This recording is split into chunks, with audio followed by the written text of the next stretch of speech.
Hola, mi nombre es Wendy Víquez, soy estudiante de la Universidad Tecnológica de Panamá, sede de Chiriquí. Soy de la clase de ecuaciones diferenciales dirigida por el profesor Santiago Candanedo. A continuación vamos a presentar un video sobre el tema de aplicaciones de ecuaciones diferenciales con caída libre. Mis compañeros y yo vamos a estar resolviendo problemas para ampliar este tema para todos ustedes. ¿Qué es la caída libre? No podemos comenzar a hablar de caída libre sin mencionar al padre de la ciencia moderna, que es Galileo Galilei. Hasta ese tiempo se consideraban muchas teorías que al final todas eran falsas. Él propuso la caída libre diciendo que un objeto a combinación con la gravedad llegaban atraídos por el campo gravitatorio hacia la superficie del suelo. Ahora que estamos hablando de caída libre, hay una pregunta. ¿Qué caerá primero? ¿Un objeto pesado o un objeto ligero? Ahora que estamos en la Tierra, el objeto pesado debe caer primero, porque la aceleración es proporcionalmente a la masa, así como lo presentó Aristóteles. Galileo hizo un experimento. Se subió a la torre de Pisa y tiró un objeto pesado y un objeto ligero, y dijo que los dos caerían al mismo tiempo. Es totalmente erróneo. Si tuviéramos una atmósfera como la Luna, donde no hay gravedad, donde no hay resistencia del aire, eso sería cierto. Pero actualmente estamos en la Tierra y tenemos una gravedad con una aceleración de 9.8 metros por segundo cuadrado y una resistencia del aire. Si lanzamos una pelota de papel achurrada y una hoja de papel, que ambos tienen el mismo peso, la pelota achurrada de papel caerá antes que el papel. Bien, en conclusión, ¿qué podemos decir de un objeto que viaja en el aire? Bien, lo que podemos decir de un objeto que viaja en el aire es que este, en su transcurso del movimiento, tiene que mover las moléculas de aire. Entonces, un objeto que viaja a mucha velocidad tiene que mover esas moléculas de aire y por ende va a haber una mayor resistencia. Ahora, vamos a hacer un pequeño experimento. Tomemos esta hoja de papel y esta pequeña pelotita tomada de una hoja de papel también como esta. Entonces, ambas tienen el mismo peso. Ahora, vamos a dejarla caer y veamos qué va a pasar. Bien. Vemos que la pelotita cayó primero que la hoja de papel. Bien, esto se debe a que hay una mayor resistencia del aire, debido a que esta hoja posee un área transversal que impide ese movimiento, por decirlo así, sin resistencia del aire al caer. Entonces, en conclusión, podemos decir que un objeto, aunque sea pesado, va a tener una mayor resistencia del aire siempre y cuando éste tenga un área transversal mayor que un objeto que sea pequeño. Podemos establecer una relación entre las leyes de la física y aplicándolo en las ecuaciones diferenciales. Bien, acostumbramos a resolver problemas de los libros despreciando muchas veces la resistencia del aire, pero bien, esto es a alturas muy pequeñas.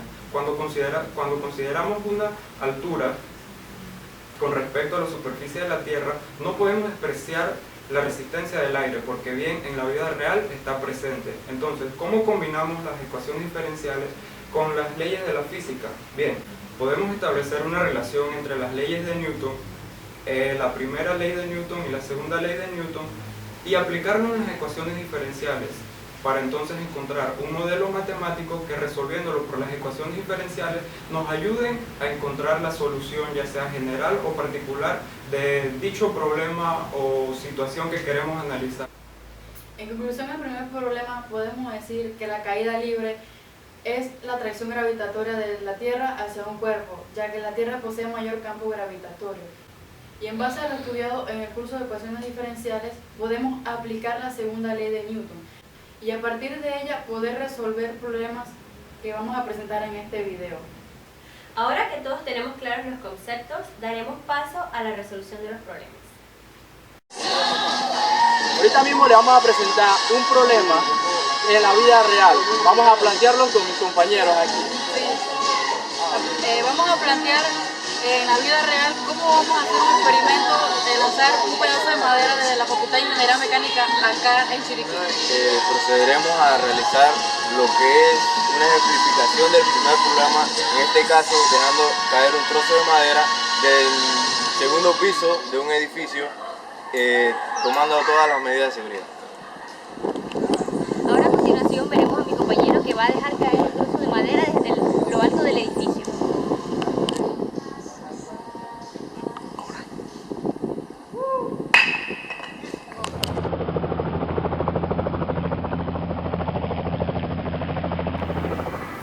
Bueno, ahora les presentaremos el primer ejemplo de caída libre. Se dejó caer una madera en reposo desde un edificio de altura 26.25 pies.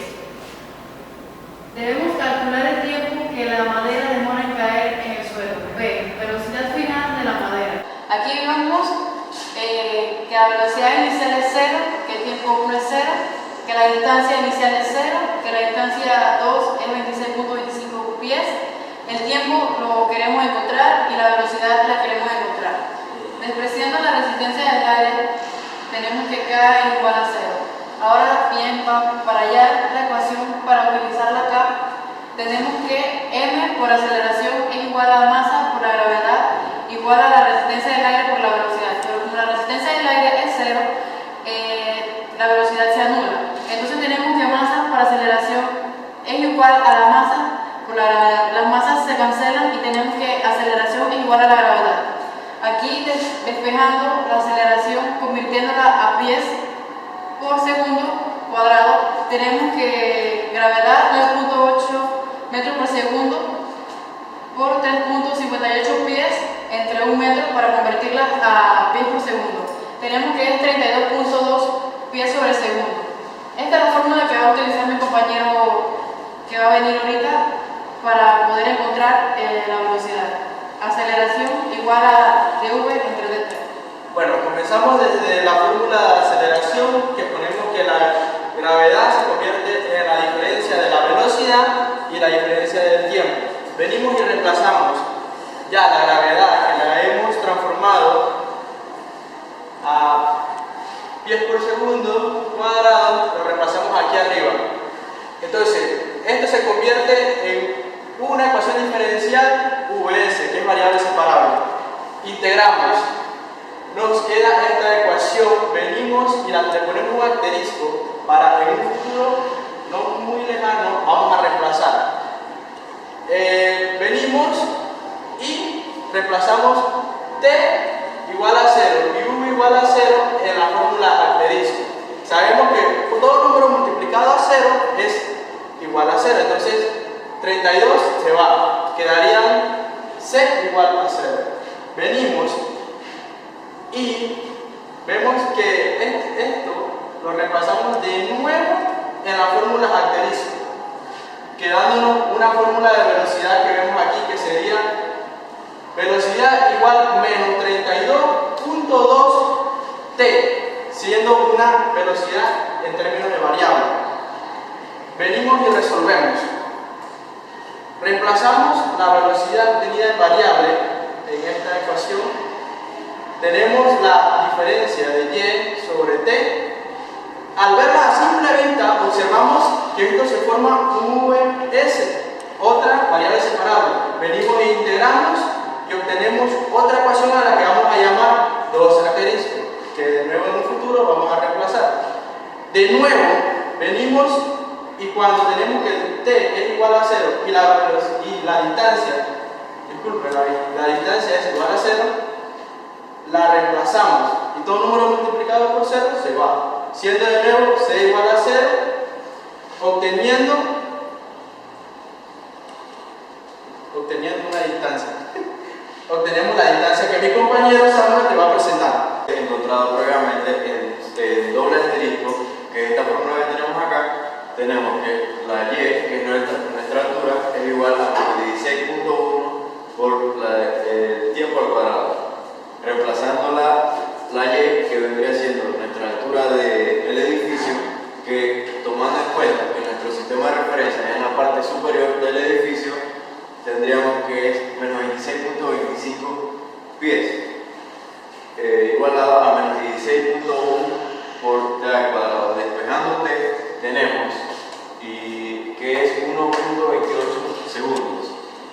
1.28 segundos lo reemplazamos en la fórmula que habíamos obtenido previamente de un asterisco y tenemos que nuestra velocidad es menos 41.22 pies por segundo.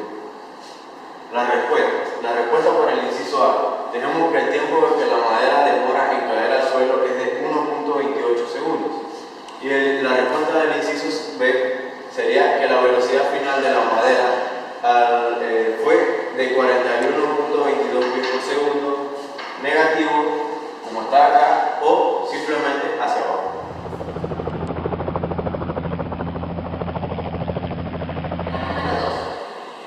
Un hombre y su paracaídas pesan 160 libras y cae desde el reposo hacia la tierra.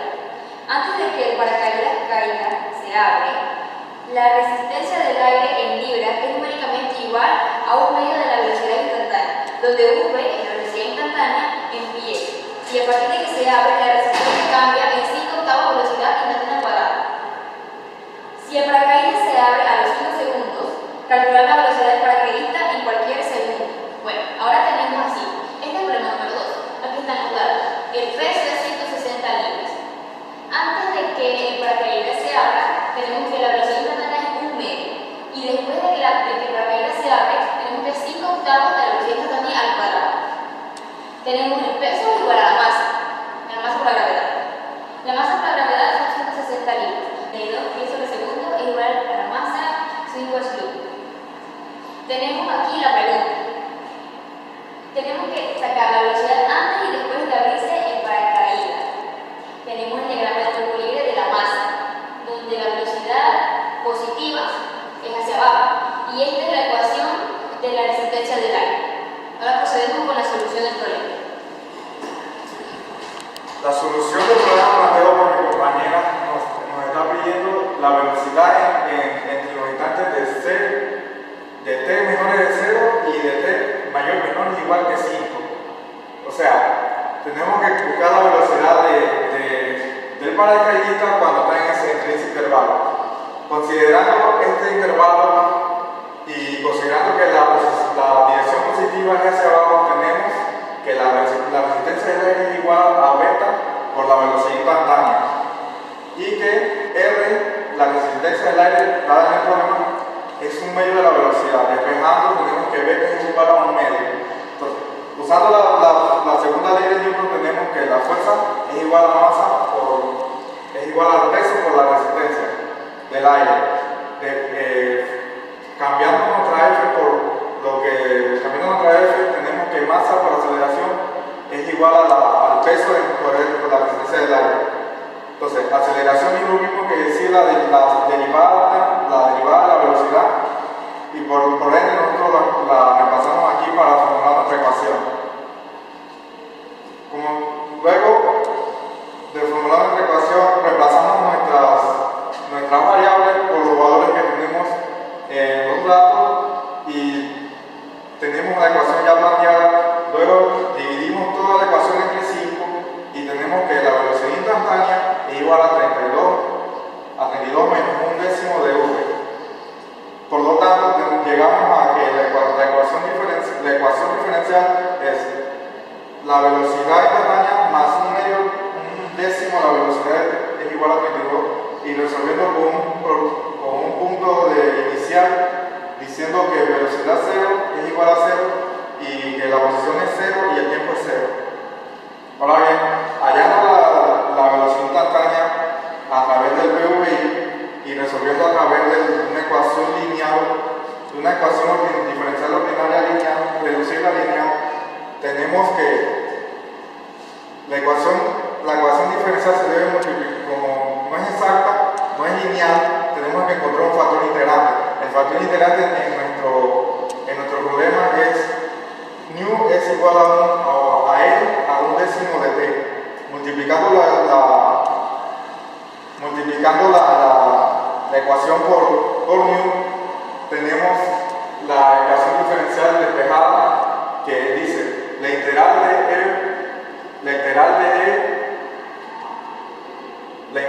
E a un décimo de t por la velocidad instantánea es igual a la derivada es igual a 32.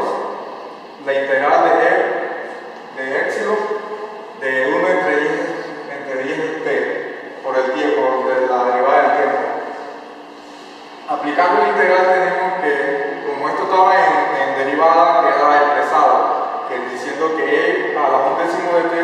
igual a la velocidad instantánea. Pero de este lado, como la ecuación de una teta, tenemos que usar U para reemplazar en nuestra integral. Entonces nos queda que nuestra integral desarrollada es 32 por 10 es a un décimo de t más la constante de integración. La velocidad instantánea es 320 más la constante de integración por epsilon un décimo de t. El epsilon un décimo de t es cuando despejamos la velocidad instantánea, nos queda este epsilon dividiendo toda la ecuación. Entonces, el epsilon que divide esta ecuación aquí se elimina. Pero el epsilon que queda dividiendo el c es c entre epsilon un décimo de t. Pero cuando pasamos arriba, el signo se cambia. Ahora bien, reemplazando el VI en la ecuación, nos queda que la velocidad instantánea en el tiempo 0 es igual a 320 más c más la constante epsilon 0. Entonces, reemplazando como dice aquí, la velocidad instantánea en 0 es igual a 0. Aquí 0 es igual a 320 más c, porque e a la 0 es 1. Entonces, despejando c, encontramos que c es igual a menos 320.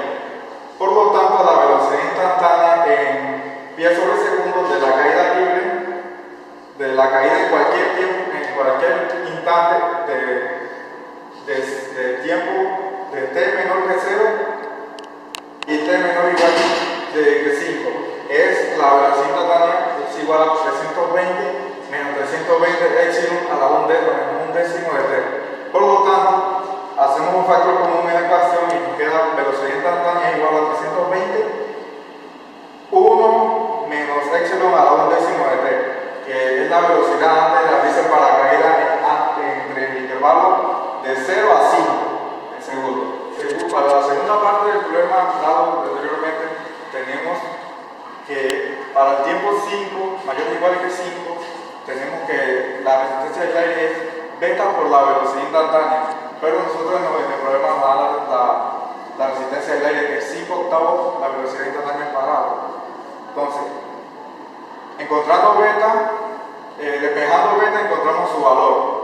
Pero para seguir trabajando en nuestra ecuación, tenemos que encontrar un PVI para repasar al final cuando terminamos de encontrar nuestra ecuación diferencial, que ese PVI se encuentra reemplazando el tiempo 5 en la ecuación anterior en la velocidad. Entonces, reemplazando en la velocidad instantánea es igual a 320 por 1 menos epsilon de t a la décima. Tenemos que la velocidad en 5 segundos es igual a 120 pies por segundo. Bien, continuamos con la solución de este ejemplo número 2. Utilizando la segunda ley de Newton, tenemos una ecuación donde multiplicamos la masa igual a la aceleración igual a W más beta por V de t. Entonces tenemos que la derivada de V con respecto al tiempo nos da la aceleración. Es igual entonces a 32 más un octavo de V al cuadrado de t. Entonces con el PVI tenemos esto. Entonces después de abrir el paracaídas en t segundos, la ecuación está dada por esto. Entonces tenemos aquí, resolviendo esta ecuación, tenemos que es una ecuación de variables separables. Entonces despejamos el d de t, pasaría multiplicando por acá y esto dividiendo por acá. Entonces, en el lado izquierdo nos damos cuenta que por los métodos fáciles o comunes, por ejemplo por sustitución, vemos que no nos da no podemos resolver la integral. Entonces, vamos a resolver esta integral por el método de fracciones parciales, donde tenemos que 8 por la integral de dv entre 256 menos v al cuadrado es igual a 1 entre 16 menos v por 16 más v. Entonces tenemos estas constantes. Estas constantes las tenemos que encontrar su valor. Entonces 8 es igual a por 16 más a por v más 16 menos b por v. Quedándonos esta ecuación que está aquí. Entonces despejamos a y b por los métodos conocidos. Entonces, tenemos que A es igual a 1/4 y reemplazando A en esta ecuación que está aquí, nos da que B es igual a 1/4.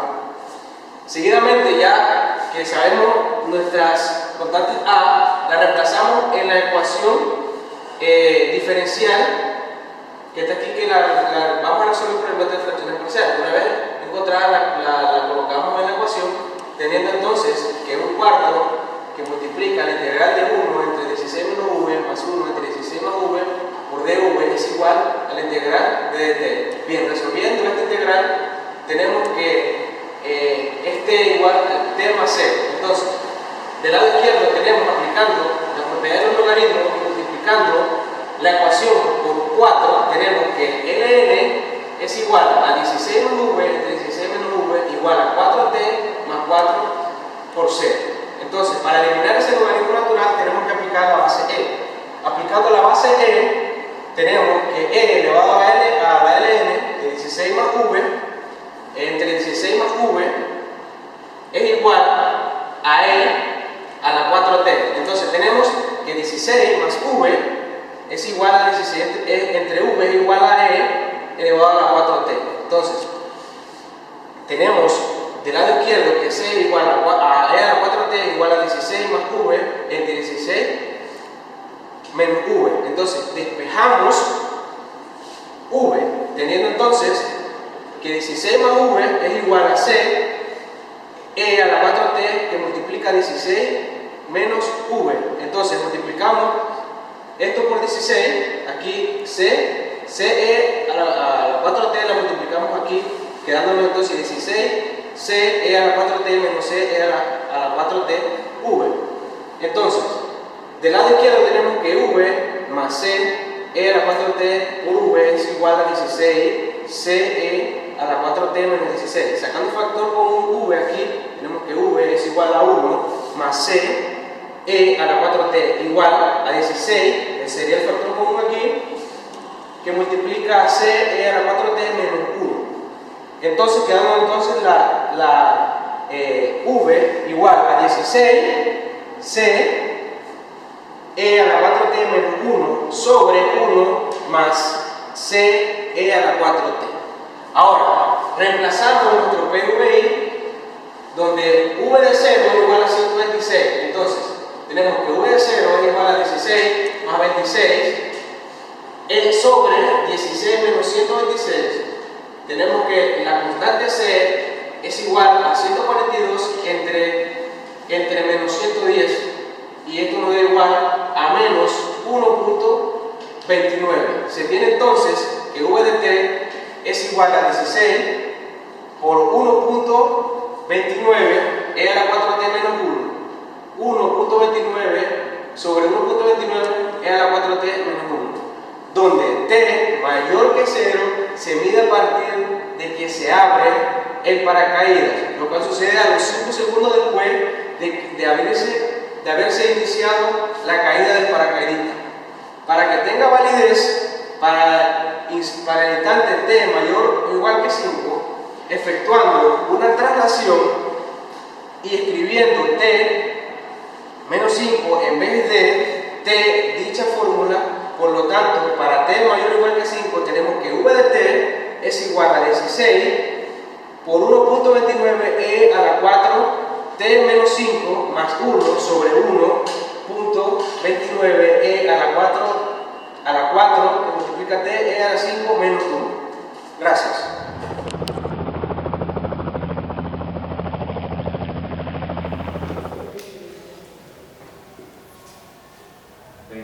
En nuestro problema vamos a analizar el proyecto denominado Red Bull Stratos. Stratos porque fue una hazaña histórica realizada el 14 de octubre de 2012 por Felix Baumgartner, que subió hasta la estratosfera a una altura de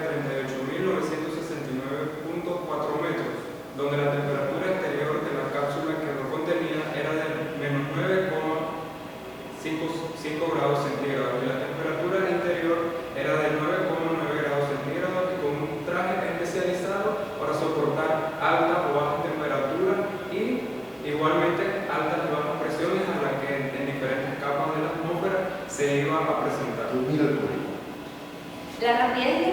que cae en el aire u otro fluido no aumenta indefinidamente. Si este cambio es suficiente, su velocidad alcanzará una velocidad máxima o llamada velocidad límite, y esto es debido a la resistencia del aire. Aquí resolveremos el problema número 3, donde tenemos nuestro diagrama que muestra la fuerza número 2, que es igual a la resistencia del aire, que es igual a menos la constante por la velocidad al cuadrado. Esta constante va a variar debido a lo que mi compañero explicó, que la temperatura varía y la altitud también. Y en la fuerza número 1 es igual a la fuerza por la gravedad, que es igual al peso, y este también va a variar debido a la altura. La sumatoria de las fuerzas va a ser igual a la masa por la aceleración, y la fuerza número 1 más la fuerza número 2 es igual a la masa por la aceleración. Luego, masa por aceleración es igual a la masa por la gravedad menos la constante por velocidad al cuadrado. La masa por la aceleración más la constante por la velocidad al cuadrado va a ser igual a la masa por la gravedad. En este problema no se cancela lo que es la velocidad y la constante, ya que tenemos la variación de la resistencia del aire. La masa por la aceleración más la constante por la velocidad al cuadrado va a ser igual al peso. La masa por la segunda derivada de x sobre dt más la constante de x sobre dt al cuadrado va a ser igual al peso. M por x a la doble prima más k por x prima al cuadrado es igual a w. M por x doble prima menos w más k por x prima al cuadrado va a ser igual a 0. Y alfa por x doble prima menos w más beta por x prima al cuadrado va a ser igual a 0. Las sustituciones, m es igual a x prima y x doble prima es igual a m por la derivada de m entre la derivada del diámetro. Haciendo acá las sustituciones, m es igual a alfa y k es igual a beta. Para que no se enrede el asunto, estas ecuaciones fueron modificadas y puestas aquí, porque es decir que esto sería igual a alfa por m entre dm entre dt menos w más beta por m al cuadrado es igual a 0. En el siguiente paso lo dividimos todo entre m y lo igualamos a 0. Y en el siguiente paso se dividió entre m para simplificar la m. Entonces, a continuación fue que simplificamos y dividimos todo entre alfa. Entonces, de este paso acá despejamos dm sobre dt. Entonces aquí reducimos y lo expresamos en variables separables. Cuando llegamos al punto que transformamos en variables separables, tenemos que integrar, es lo que nos dice. Al integrarlo, le damos la forma y tenemos de los dos lados la integral. Al resolver la integral, vamos a obtener este resultado. Logaritmo natural de m al cuadrado por beta más w entre 2 beta y también multiplicado por alfa es igual a t más la constante 1 que se me genera de mi dt. Importante recordar que mi alfa y mi beta son sustituciones que hice para no confundir los valores. Teniendo esto, lo multiplicamos por 2 para simplificar y obtenemos esto. Bien, ahora ¿qué necesitamos? Necesitamos despejar m, ya que m fue una sustitución que hicimos en este paso. Al despejar m de esta ecuación, obtenemos esto. Pero mi m es igual a x', lo mismo que x' es igual a m, es una igualdad. Así que mi x' es igual a todo este valor que tengo en esta ecuación. Pero bien, ¿qué es mi x'? Está definido en esta parte. Mi x' es la velocidad, la derivada de la posición con respecto al tiempo. Ahora lo vamos a comprobar utilizando datos experimentales. Bien, vamos a proceder al desarrollo de esto. Según los datos experimentales, debemos calcular un peso. Este peso, que le voy a poner en el paso 1 que voy a hacer aquí, se genera dependiendo de la altitud, donde mi peso va a ser igual a mi constante gravitacional por la masa de la Tierra entre el radio de la Tierra más la distancia que se elevó Félix von Gardner, que le voy a llamar delta Y. a al cuadrado y multiplicado por la masa, que según datos experimentales es igual a 118.18 kilogramos, que bien es la masa de Felix Baumgartner más todo su equipaje, todo su traje y todo lo que contenía. Resolviendo esto nos da la constante gravitacional es igual a 6.67 por 10 a la menos 11. Voy a omitir en esta ocasión lo que son las unidades. Acá no lo puedo omitir. La masa de la Tierra es 5.97 por 10 a la 24 kilogramos. El radio de la Tierra es 6.371 kilómetros, más el del taller, que fue la distancia que subió Baumgartner hasta ese punto. 27.833 metros. ¿Por qué 27.833 metros? Bien, porque esa es la altura desde el suelo, cuando Félix alcanzó la velocidad límite. Todo esto, recordar, al cuadrado. Bien, todo esto, esta masa la puedo poner aquí, que es 118.18 kilogramos. Bien, todo esto me va a generar la conocida gravedad a esa distancia, que es aproximadamente 9,72 metros por segundo cuadrado, y al multiplicarlo con los 118.18 kilogramos nos generará el peso, que es aproximadamente 9,725, vamos a anotar allí, metros por segundo cuadrado. La aceleración gravitatoria, y al multiplicarlo por los 118.18 de masa nos dan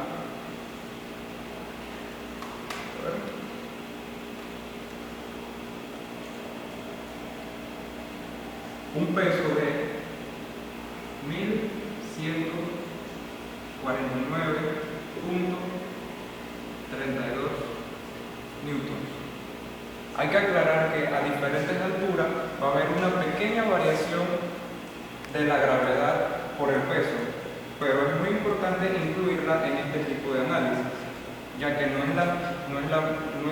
tiene el mismo valor en la superficie de la Tierra que a diferentes alturas, pero varía muy poco. Pero en este caso lo vamos a tomar en cuenta. Bien, ya tengo lo que es mi peso. Ahora tengo que conseguir, esto fue a los 50 segundos que tenía esta altitud. Ahora lo que tengo que sustituir a los 50 segundos, otro dato experimental, es que la velocidad en metros por segundo era de 1.115 kilómetros por hora, que es igual a 378 metros por segundo. Los segundos, ya tenemos nuestro peso, que fue lo que reemplazamos aquí. Lo que necesitamos ahora es nuestro beta. Pero bien, ¿qué definimos como beta? Según esto, es nuestra constante. Esta constante la podríamos analizar más profundo, más a fondo, que es igual a 1 medio ρ por A por C B, donde este es la viscosidad del aire.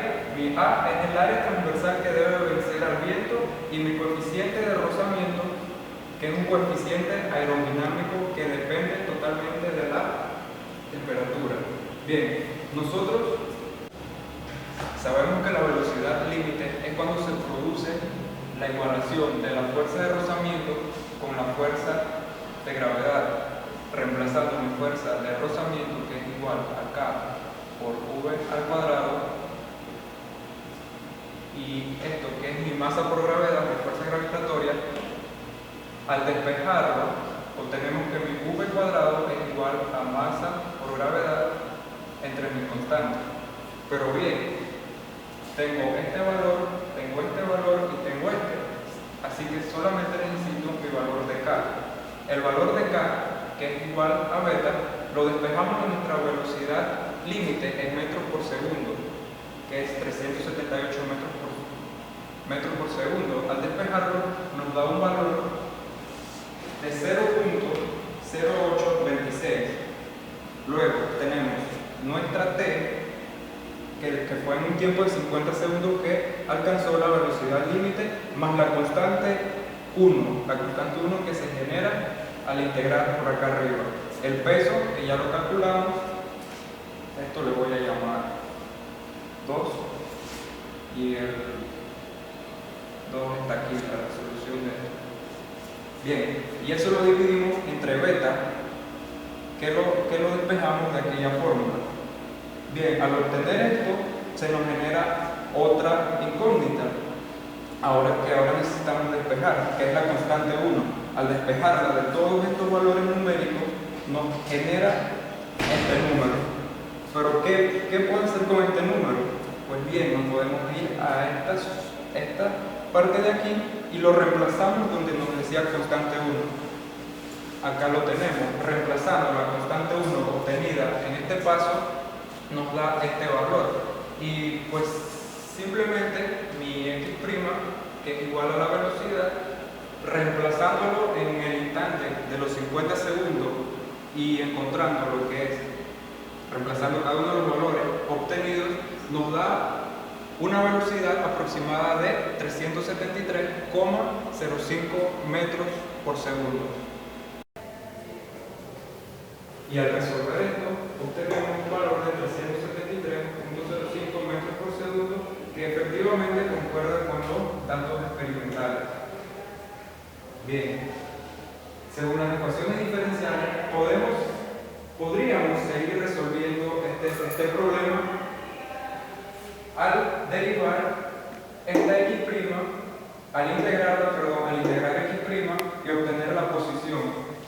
Pero el problema analizado de la caída del salto eólico de Felix Baumgartner no es posible, en este caso no es posible encontrar un modelo matemático preciso, exacto, porque depende mucho de la altitud, la temperatura, la viscosidad del aire y muchos factores también del coeficiente de rozamiento, las posiciones que adoptó, los giros en flat que dio. Muchos factores influyen para encontrar una constante que yo pueda utilizar para reemplazarla en cualquier tiempo para saber cuál era su posición o su velocidad.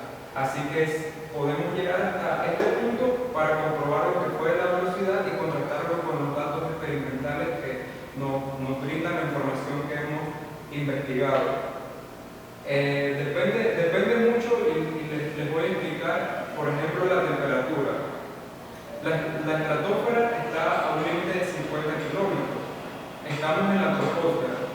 A medida que en la capa de la troposfera se va subiendo, la temperatura disminuye. Pero una vez que pasa la estratopausa y ingresa a la estratosfera, la temperatura aumenta, razón por la cual cuando se lanzó a los 38.969 metros, la temperatura exterior era de menos 9,3 segundos, pero a los 20.000 metros había una temperatura de menos 70,9.